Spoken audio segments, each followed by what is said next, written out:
Hey guys, Rob Shoecraft here with Storm Fitness, and in this video today I'm going to show you just a little hack, if you will, to if you're doing scrape the bar exercises. I'll talk about those in just a second, just in case you don't know what they are.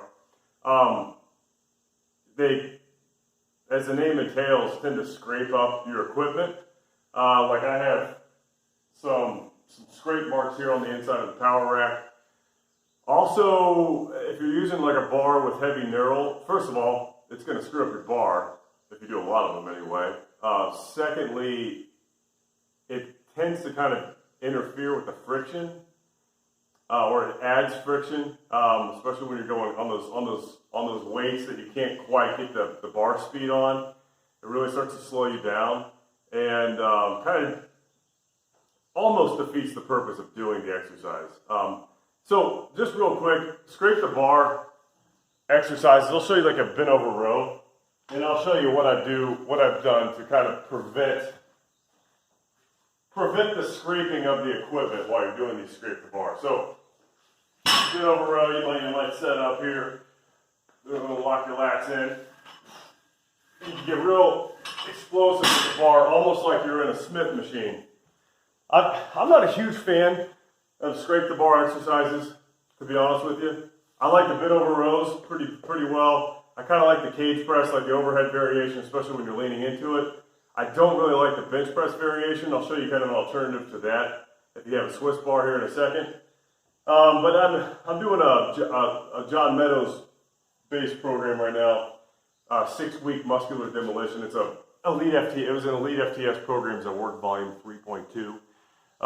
And he calls for a lot of Smith machine work. Not a lot, but here and there. So I've been using these as an alternative. I can't remember if I already said that. But what I've done, I'll show you a couple different ways to kind of preserve your equipment and make the movement a little smoother. So if you're using a standard barbell, especially one with a lot of knurl, this is like just a cheap barbell I got off of some kid on Facebook for, I think he just threw it in with some weights I bought. Anyways, what I got here is just a Everlast wrist wraps for boxing. Doesn't have to be Everlast, something with heavy nylon. And you can just wrap it around the bar, as long as it's not going to be in the way of where your fingers are. So I just kind of do it on the outside of this ring here. And just wrap it somewhat evenly on the bar. Got a little Velcro here at the end. And, that's really all there is to it. Now it's smooth up against the bar. You can hear it before. It almost sounds like a Smith machine. So you can do all your movements. Another alternative would just be to find a bar that has like no knurl or knurl totally worn down, like a really old bar. I got one of those that works pretty well for that too. And then lastly, this power rack, it's a Rogue R4, I've talked about it a million times, but it's powdered metal, or powder coating rather, on metal. Powder coating metal, some sort of DTM coating. I used to work in the paint industry. I don't know if you know that. DTM, it's a fancy acronym, huh? Direct to metal. Okay. This is another powder coated implement. This is a Black Widow training Swiss bar. If I'm doing, again, the reason I don't really like these for benching or is because I don't like the straight up and down movement. I don't like the way that feels on my shoulders. It feels like crap. It's kind of unnatural. So I can kind of remedy that a little bit with the angled Swiss bar. And I still get a pretty good chest recruitment, and it saves my shoulders. So all I have to say, the powder coat on metal, powder coat against powder coat seems to be pretty smooth as well, and doesn't seem to scuff up too bad. I'm sure it will over time, but I don't do a whole lot of these anyway. But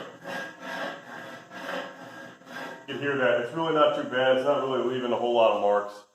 And you get a little more life out of my equipment doing that. So just a little tip. Again, the main purpose of this video is to show you that little nylon wrap. Like I said, I'll probably put a link to I'll try to find like a cheap wrap. I'm sure you could go into like Michael's or some sort of craft store and find something just as good, if not better, for cheaper. But you get the idea. Put some nylon on there, something that's going to hold with a little Velcro fastener or something like that, and it'll do the trick. All right, guys.